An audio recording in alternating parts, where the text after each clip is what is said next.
just in. So time check tayo, no. Alas 2:24 ng madaling araw, March 10.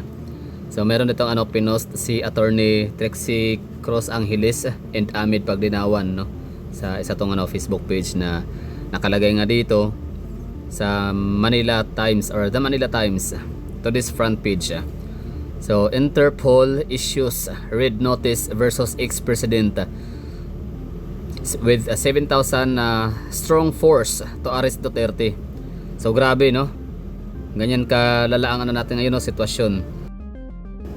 And ito na nga't binuksan na ho natin yung The Manila Times Bulletin na article kung saan ang pinaka front page ho nila ay ang 7,000 strong force to arrest Duterte.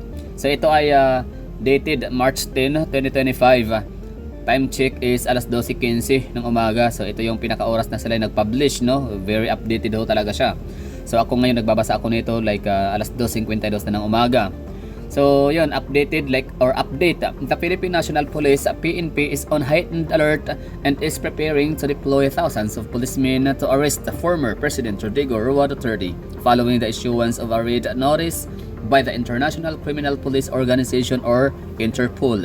The Manila Times learned from an impeachable source. The source, who had knowledge of the security preparations, said at least 7,000 police personnel will be mobilized to hunt down and arrest the former leader, who has been investigated by the International Criminal Court for thousands of this linked to his anti-drug war. So yun, no, bali yun lang yung pwede natin basahin sa The Manila Times Bulletin kasi meron na tayong babayaran kapag tayo ay magpapatuloy pa sa pagbabasa, like yan, magre-register or magsa-subscribe tayo para mabasa pa natin ang further information. So yun lang, no. So enough na ho yun na indication, enough na ho yun na information para ma-prove natin na talagang legit, no, na huhulihin na nga itong ating butihing mayor ng Davao City noon na naging one of the best president, or kung hindi man one of the best, at least siya talaga ang pinaka the best na president of all time, no, in history, na naging pangulo ng bansang Pilipinas. And yun, huhulihin na siya, no, yung ating kawawang matandang si Pidots. Ganun, di natin alam, no, kung saan hahantong itong mga tagpong gato, yung mga itong ganap. So basta antabay lang tayo mga taga Davao, tayong mga Pilipino, no, na nagmamasid at nakikinig lang. Kumbaga silent observer lang ho tayo. So sana kung darating mo yung time na kinakailangan talaga yung pwersa ng Pilipino, ng mamamayang Pilipino, yung masa, so sana ay andyan ho tayo, no, willing. Ako, ano ba pwede kong gawin dito just in case lang, no? Di ko alam, bahala na. Basta like siguro isa ako sa idadagdag ko yung sarili ko sa bilang na magmamarcha sa kalye o ano man na pwedeng gawin nating mga movement para mapigilan ang pag-aresto ni Tatay Digong, or di ko alam, no, mapatalsik si I don't know, di ko alam. Basta lang tayo dito, patuloy tayo sa pagiging law-abiding citizen, magtatrabaho ng tama. Tapos yun, kung depende na, bahala na. Hindi tayo alam kung anong magiging mangyayari next na itong na senaryo, no, na pagkahuli. So as of now, wala pa sa Pilipinas yata sila si ang mag-amang si BP Sara at saka si dating presidente si Rodrigo Roa Duterte. And nga pala, since andun sila sa Hong Kong sa may mga speeches, so talaga sila meron sila mga sinasabi, no, meron sila mga komento so about sa issuance. Syempre nakarating na yun sa kanya ang kanyang pinaka issue about sa ICC arrest warrant, no. So pakinggan natin ang kanyang sinabi. Sa programang pasasalamat kay PRRD with OFW sa Hong Kong, nagsalita si dating Pangulong Rodrigo Duterte kaugnay sa International Criminal Court o ICC. Kaugnay ito sa lumabas na ulat na may inilabas na raw na arrest warrant ang ICC para sa dating Pangulo para sa umano'y mga pagpatay at pang-aabuso sa karapatang pantao sa war on drugs ng kanyang administrasyon. May mga lumabas na espekulasyon online na naroon na raw siya para takasan ng arrest warrant. Nakita ninyo na patong-patong ang kaso ko, sa totoo lang, baka ang balita ko may warrant daw ako pag... Hindi, totoo. Yung sa ICC or something, matagal na akong hinahabol ng mga ano man ang kasalanan ko, ako'y raw yung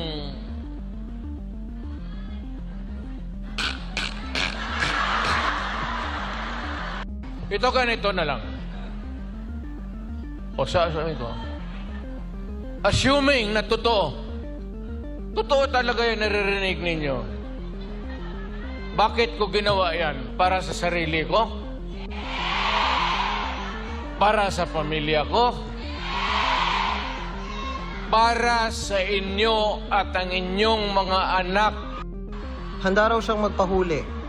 Okay lang, tatanggapin ko yan. Wala tayong magawa eh. Hulihin tayo kung ikulong tayo. Kaya lang, meantime, mag-contribute kayo, maski $5, $10, para paglabas ko sa presuhan, pagawaan ninyo akong monumento katabi ni Rizal.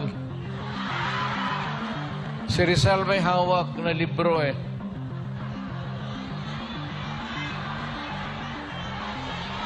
Akin. Si Attorney Cristina Conti, ang ICC Assistant to Counsel na humaling sa ICC na imbestigahan ng Duterte drug war, sinabing naghihintay pa raw sila ng kumpirmasyon mula sa ICC kung may warrant na nga o naipadala na ito sa ating gobyerno. Sabi ni Presidential Communications Office Secretary J. Ruiz, handa ang gobyerno sakaling may inilabas ngang arrest warrant para sa dating Pangulo. Paglilinaw ni Palace Press Officer Undersecretary Attorney Claire Castro, wala pang kumpirmasyong may nilabas ng arrest warrant. Pero kapag humingi raw ng tulong ang Interpol, kailangan daw sumunod ng Pilipinas. Wala pa rin impormasyon ng PNP sa ICC warrant at House Quad Committee na nag-iimbestiga sa drug war. Gayon din ang Office of the Solicitor General na ipinaubaya na rin sa DFA ang pagsagot sa issue. Tinawag ni dating Chief Presidential Legal Counsel Salvador Panelo na fake news ang pagtakas daw ni Duterte sa Hong Kong. So yun na nga no, ganoon lang kabilis yung mga pangyayari like kahapon ng umaga, Sunday morning, may mga namataang mga maraming pulis sa lugar ng airport ng Davao City. Tapos ng hapon, hindi sinabi lang muna nila na simulation exercise ang ginawa ng kapulisan na taso lang sinabi no kung para saan kumbaga hindi mo nila dinisclose nung early sa March 9 Sunday dito sa Davao International Airport. Tapos nitong gabi na, so nabasa na ulit natin yung sinabi nga ng PRO Region 11 or Police Regional Office Region 11 na si Police Major Catherine De La Rey na yung ginawa ng mga kapulisan sa airport ay kumbaga CIMEX or simulation exercise. At yun ay in preparation para sa NLA or National and Local Election preparation, parang ganun. So ito naman, sobrang kaaga-aga like March 10 alas 12:15 ng umaga, March 10 Lunes. So merong nilabas ang Manila Time Bulletin na ito nga ay magkakaroon na ng arresting or something like mayroon ng arrest warrants or parang ganun ang datingan. So pwedeng hindi sinabing wala, hindi sinabing oo, basta prepared na ang Malacanang, prepared na yung gobyerno ng Pilipinas na kung sakali man na matanggap or magsina sila ng warrant of arrest or ano pa man. So ready na sila and prepared na sila para doon. So yun lang, good luck talaga sa ating mga Pilipino, no? So wala, kapag kontra ka talaga sa hindi ko makakalimutan, isa yan sa rason bakit nakipag-alyansa si Sara Duterte, si dating mayora, no? Sara Duterte sa mga kay BBM kasi nga para sa continuity. So hindi lang sa drug war kundi maging sa big build project. So kung hindi dahil sa continuity, hindi naman talaga din sana makikiisa si VP Sara Duterte sa kanya, no? Kaso nga lang nabudol nga. So yun, wala tayong magawa. Talagang napakalupit ng administrasyong Lisa Marcos, administrasyong Martin Romualdez, and administrasyong Bongbong Marcos. So tatlo yung natin ngayon, yung ating leader sa Pilipinas. So it's Lisa Araneta Marcos, Martin Romualdez, tapos ito si BBM. So wala tayong magawa, no? Ganun talaga. Abangan na lang natin kung anong magaganap sa ating lipunan. Wala natin pag-asa talaga nito. Alam niyo kung mawawala yung mga Duterte sa sa political arena. wala na tayong masasabi ko taga parang hopeless na tayong mga Pilipino kasi matitira dyan sino ba, di ba? Sa bagay, andyan pa naman, pero wala kay Tito Duterte bata pa masyado, si Basti, si Basti, no? Kumbaga parang nasa pa lang siya, nasa era pa lang siya ng parang junior pa lang siya, no? Hindi pa siya ganoon ka-expert pagdating sa politics, although mayroon na siyang napatunayan, meron na siyang mga achievements, no, sa kanyang city na pinamunuan, pero hindi pa rin talaga kumbaga wala pa rin makakapantay, makasunod sa yapak nitong kanyang ate at ng kanyang tatay. So di ko alam kung sino, although meron naman tayong si Vico Soto for example, okay rin naman siya, pero iba kasi yung yung political branding ng Duterte, mag-amang Duterte, kasi hindi lang talaga sila sa anti-corruption, maging sa talaga peace and security. So hindi kasi halos lahat na meron na no. Kung dito sa Ricardo sa talaga ang Duterte, itong mag-ama na si BP Sara at si ex-president Duterte, like basta yung kumbaga yung iba kasi magaling lang sa English, magaling lang sa economy, magaling lang sa pero pagdating naman weak naman, no, like walang basta iba yung iba yung decision making, napaka-decisive talaga ng mga Duterte itong mag-ama. Kaya kung mawawala pa itong dalawa sa political arena, iwan ko na lang talaga sa ating mga Pilipino, as in kawawa, wala lang, hirap na talagang kay kumbaga lalong maghihirap ang Pilipinas, no? Kumbaga wala na, pagkaanak pa lang OFW na, alam mo yun, pagkaanak pa lang mag-OFW, kumbaga mag-asawa, mag-aral para mag-OFW. Kasi pag sa Pilipinas, hirap talaga dito humasinso. Grabe, napaka-hopeless na talaga kapag mawala pa yung Duterte family, yung mag-amang Duterte sa political arena. Kaya good luck sa atin, no? God save, please God save the Philippines, ganun, no?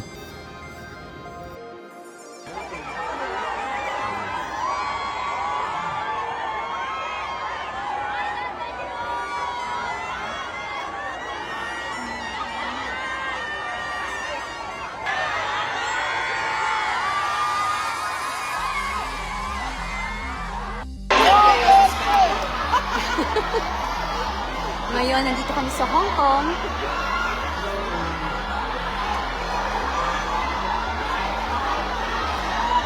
Unahin ko muna ang aking mga pagpapasalamat. Mga thank you muna dahil baka sa sobrang daldala natin, mamaya sa sobrang pagbibigay ng mensahe ay makalimutan ko ang mga pagpapasalamat. Kaya mabuti nang mauna ang mga pagpapasalamat. Una, tayong lahat ay nagpapasalamat sa Hong Kong government and sa Hong Kong police sa kanilang tulong sa atin para mabuo ang ating pasasalamat ngayong araw na ito.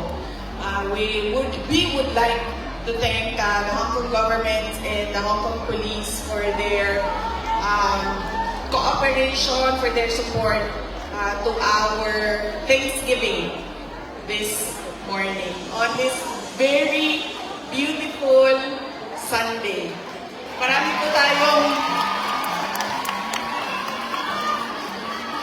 tayong mga kababayan na nandoon sa labas at lahat ng mga first-timer na nakakita sa akin.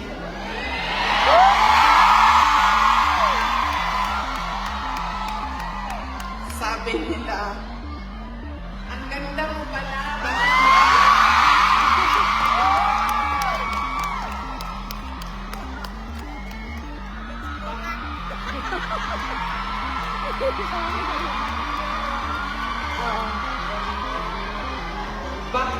Macau, hello! Maraming salamat! Okay. Sabi niya, ang ganda mo pala, bakit mo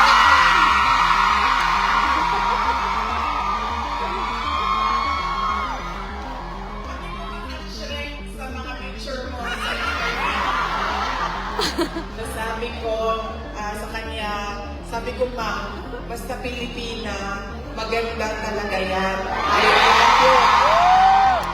Now, hindi ko lang alam sa mga Pilipino, sa mga lalaki natin, pero sigurado ako sa mga Pilipina ay maganda.